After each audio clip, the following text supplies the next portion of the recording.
সুষ্ঠু নির্বাচন হয় ইনশাল্লাহ এখানে বিএনপি জিতবে এবং যদি ডিসেম্বরের ভিতরে নির্বাচন হয় আশা করি আমাদের দলের নেত্রী ম্যাডামও কিন্তু নির্বাচন করবে।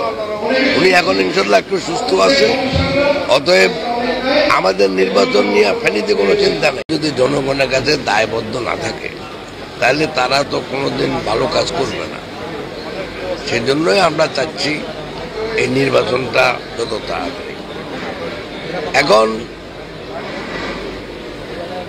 লন্ডনে আমাদের অ্যাক্টিং চেয়ারম্যান সাহেবের সাথে কথা বলার পরে সরকারের পক্ষ থেকে একটা যৌথ বিবৃতি দেওয়া হয়েছে। অতএব আমরা ওটাতে বিশ্বাস করতে চাই যে ফেব্রুয়ারির প্রথম সপ্তাহে নির্বাচনটা হবে। তবে আমি মনে করি যেভাবে এখন দেশের অবস্থা তাতে হয়তো একটু আগেও হইতে পারে, গত জানুয়ারিতেও হয়ে যেতে পারে। কারণ এখানে আমাদের কোর্টে একটা কেস এখন পেন্ডিং আছে সুপ্রিম কোর্টে, কেয়ারটেকার সরকার নিয়ে।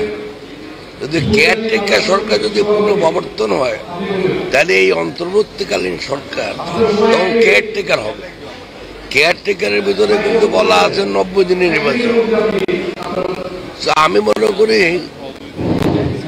যে নির্বাচন হবে এবং নির্বাচন যদি হয়, যেটা আপনি বললেন ফেনী, আপনি তো ফেনীর অতীত ইতিহাস জানেন।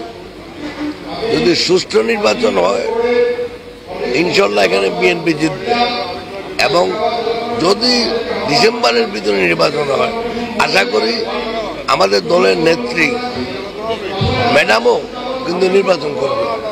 উনি এখন ইনশাল্লাহ একটু সুস্থ আছে, অতএব আমাদের নির্বাচন নিয়ে ফেনীতে কোনো চিন্তা নেই।